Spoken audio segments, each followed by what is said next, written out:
என் அன்பிற்கினிய தமிழக மக்களே, தமிழகம் பல அறிஞர்களாலும் ஆளுமைகளாலும் ஆண்ட மண். இங்க சினிமா கலைங்கிறது வெறும் பொழுதுபோக்கு மட்டும்தான். ஆனா இன்னைக்கு சினிமா கலைங்கிறது வேற, அரசியல் களம்ங்கிறது வேற. இது ரெண்டையும் பிரிச்சு பார்க்க தெரியாத அளவுக்கு ஒரு மயக்க மாய நிலை இங்க உருவாயிருக்கு. உணர்ச்சிகளால் சிதைக்க முடியாத பெரும் கோட்டையை அறிஞர் அண்ணா கட்டினார். அந்த கோட்டையில ஒரு பெரிய ஓட்டையை போடுறதுக்கு இந்த மதவாத சக்திகள் பெருமளவு இன்னை வரைக்கும் முயற்சி செஞ்சு கொண்டேதான் இருக்கிறாங்க. அதுல ஒரு வியூகம் தான் இந்த பிம்ப அரசியல். இந்த பிம்ப அரசியல்ல உச்ச நட்சத்திரமான ரஜினிகாந்த் அவர்கள் சிக்கினார். பின்பு அவர் பெரிய ஆன்மீகவாதி நழுவிக்கொண்டார். ஆனால் இந்த விஜயோ அந்த பிம்பத்தில் சிக்கி அந்த வியூகத்தில் மாட்டிக்கொண்டார். மாட்டிக்கிறது மட்டுமல்லாம இன்னைக்கு தமிழகத்தை துண்டாடுறதுக்கு ரெடியா கிளம்பிட்டார். இளைஞர்களே, வாலிப பெண்களே, பிம்ப அரசியல் அவர் மாட்டிக்கொள்ளலாம். ஆனால் தமிழக மக்களாகிய நாம் ஒருபோதும் அதில் சிக்கிக்கொள்ளவே கூடாது.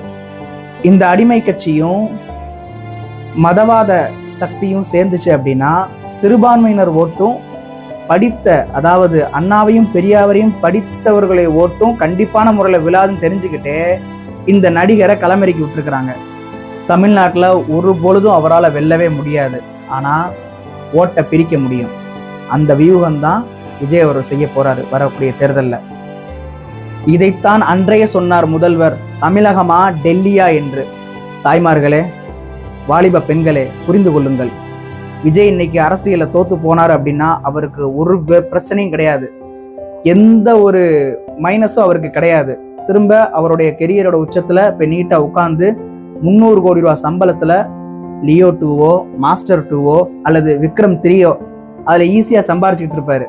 ஆனா நமக்கு அவர் ஏதாவது இந்த தேர்தலில் ஊசலாட்டங்கள் பண்ணி விட்டு போயிட்டாருன்னு வைங்களேன், அடுத்த 5 வருஷம் நம்ம ரொம்ப பாதிப்படைய போறது சிறுபான்மையினர் மக்களும் படித்த இளைஞர்களும், தமிழகமே பாதிக்கப்படும். அமைதி பூங்காவாக இருக்கக்கூடிய தமிழகத்தை கலவர களமா மாத்திருவாங்க. அவர் பிரிக்கக்கூடிய அந்த ஒவ்வொரு ஓட்டும் அந்த மதவாத சக்திக்கு தமிழ்நாட்டுக்குள்ள வளர்றதுக்கு தாரை வார்த்து கொடுக்குற மாதிரி. இதனால பாதிக்கப்பட போறது அந்த விஜயோ அல்லது அவருடைய குடும்பமோ கிடையாது, தமிழ்நாட்டு மக்களுடைய நம்மளுடைய வாழ்வாதாரமும் நம்மளுடைய உரிமையும் தான். தயவு செஞ்சு கேட்டுக்கிறேன், தாய்மார்களே, இளைஞர்களே, வாலிப பெண்களே, திரை மோகம் என்பது வெறும் ஒரு மயக்க மாய நிலை மட்டும்தான். அதுக்காக போய் தமிழ்நாட்டையே தாரவாக்க துடிக்கவே துடிக்காதீங்க. புரிஞ்சுக்கோங்க தமிழக அரசியல் களத்தை. தமிழ்நாடு அமைதி பூங்காவாக இருக்கணுமா இல்லை வன்முறை களமா மாறணுமா அப்படிங்கிறத நீங்களே முடிவு எடுத்துக்கோங்க. முடிவு உங்கள் கையில. விழித்துக்கொள் தமிழா, முழித்துக்கொள். மதவாதத்தை வீழ்த்துவோம், தமிழகம் காப்போம். நன்றி.